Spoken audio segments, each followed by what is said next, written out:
l'indication de direction autoroutière est bleue, hormis celle qui signale une sortie.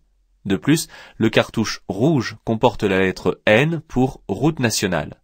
Celle-ci confirme que la route mène à Caen, qui se situe à 22 km. Seul un panneau ou une ligne continue peuvent interdire les dépassements. Les voies de mon sens de circulation servent à absorber le flot, et il est naturel, par exemple, que des usagers sur la voie de droite circulent assez lentement en recherche d'une place de stationnement. En revanche, je ne dois pas dépasser la limitation de vitesse qui est fixée à 50 km/h.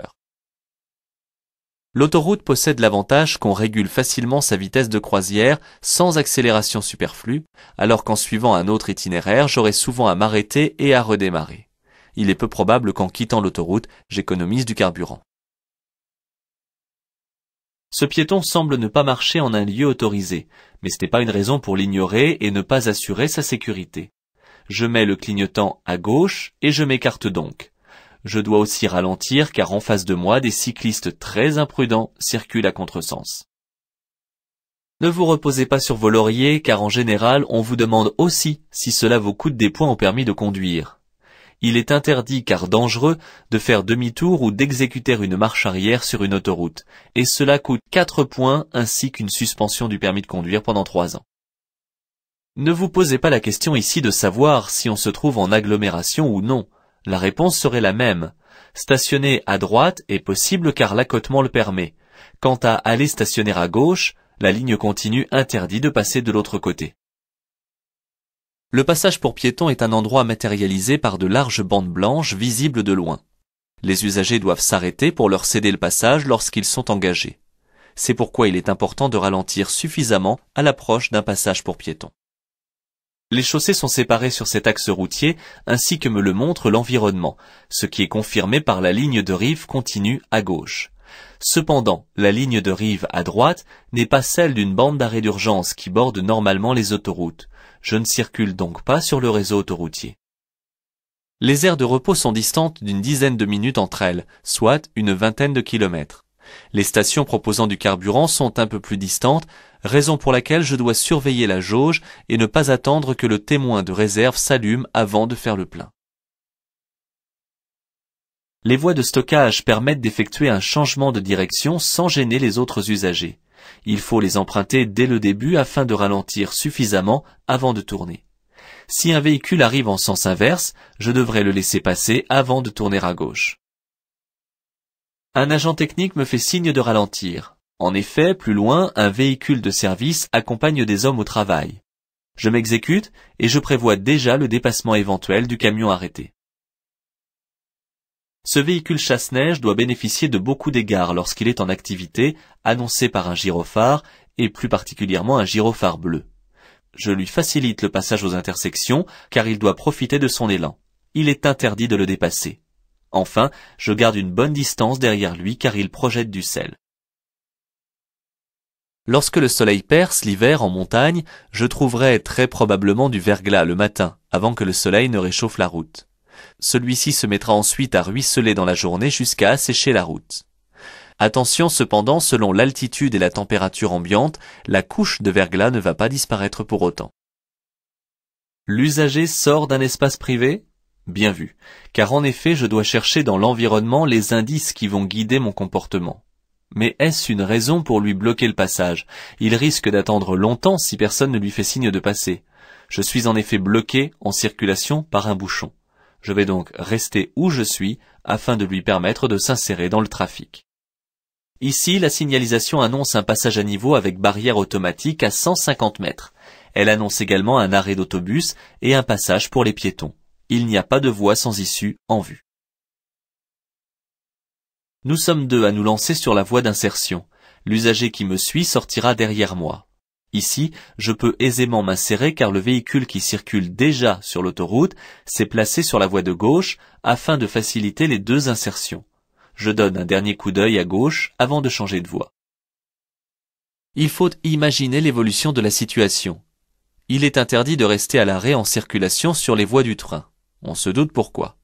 Même avec les barrières relevées et les feux rouges clignotants éteints, je reste avant le passage si la circulation est bloquée de l'autre côté. Et je n'avance que si je peux dégager complètement les voies, c'est-à-dire après le passage à niveau.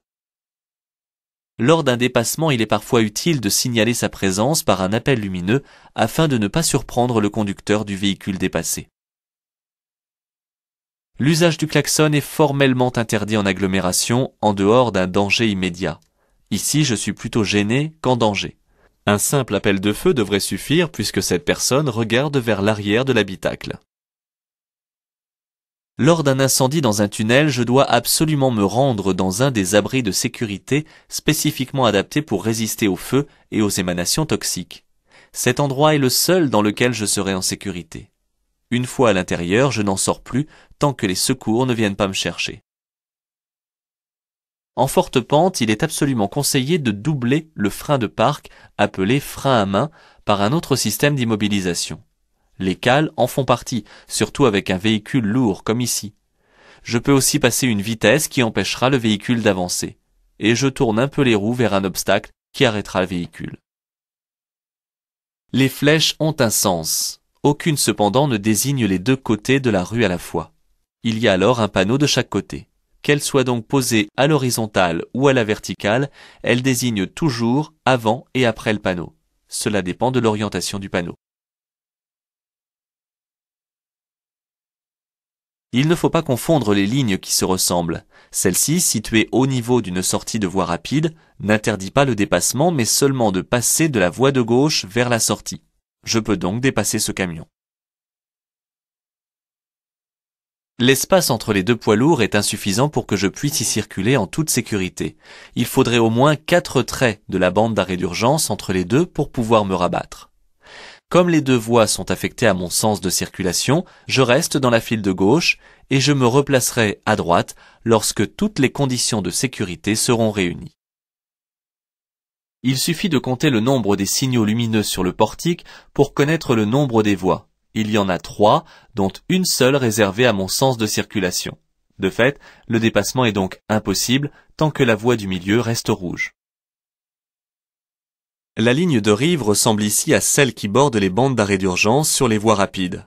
Je circule ici en agglomération près d'une école. Ce n'est donc pas une voie rapide. Ces lignes matérialisent souvent la proximité d'une intersection ou d'un aménagement de ce type.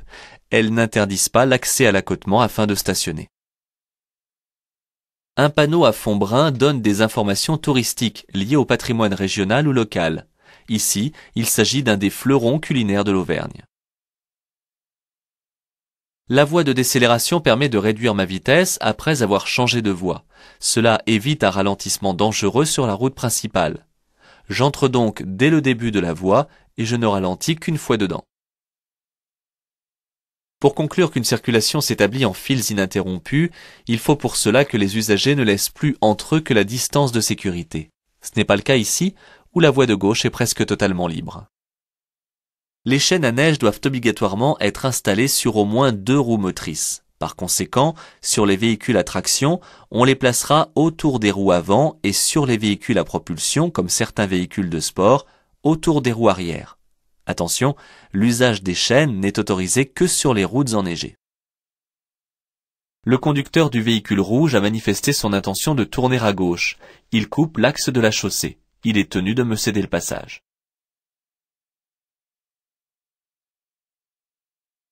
Ce conducteur circule à une vitesse inférieure à la mienne et persiste à rester dans cette voie. Il arrive qu'un étourdi ne s'en aperçoive pas. Bien que l'avertisseur sonore ne soit pas interdit hors agglomération, j'évite de klaxonner pour ne pas le surprendre. De plus, il est probable qu'il ne l'entende pas. J'opte plutôt pour l'appel lumineux.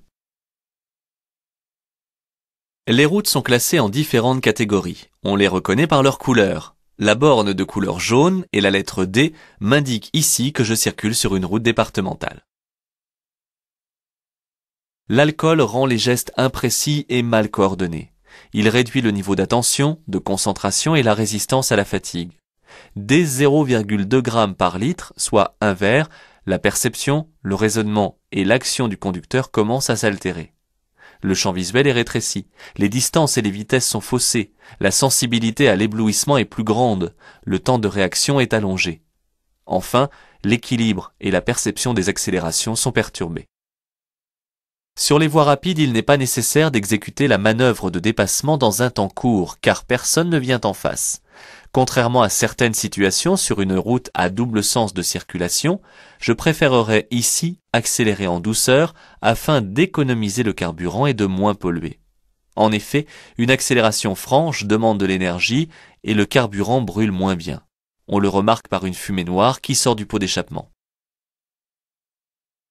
Les directions d'autoroute sont bleues. Parfois, le symbole autoroutier est inclus dans un panneau vert car cette direction y mène.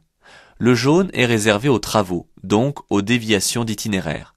Il sert aussi pour un itinéraire bis ou un itinéraire de substitution S. Dès qu'on précise qu'il s'agit d'un long tunnel, il existe des règles ou des procédures à connaître pour assurer la sécurité dans la traversée et pour se protéger en cas d'incident mineur ou d'accident majeur. Ces grands tunnels ont tous des abris de ce type, résistants au feu et aux fumées toxiques. Je dois les utiliser et ne jamais en sortir tant qu'un personnel ne me l'a pas dit. Il existe des issues protégées menant vers l'extérieur. Le panneau de céder le passage oblige les usagers à s'arrêter à hauteur de la ligne d'effet si un usager est déjà engagé à gauche sur le rond-point et qu'il risque de le gêner. S'il n'y a personne, je peux passer sans m'arrêter, mais à vitesse réduite, afin d'assurer la fluidité et la sécurité. Hors agglomération, je stationne de préférence à droite de la chaussée, à moins que ce côté soit inaccessible. C'est ce que dit la règle. Un emplacement se présente à moi à droite, je me range donc à droite et non pas à gauche. La limitation à 90 km/h commence dès le panneau de prescription. Je dois donc être à cette vitesse dès l'entrée dans la voie, ce qui m'oblige à ralentir plus tôt. J'avertis donc de loin et je commence à ralentir tout en évitant de freiner brutalement à ce niveau.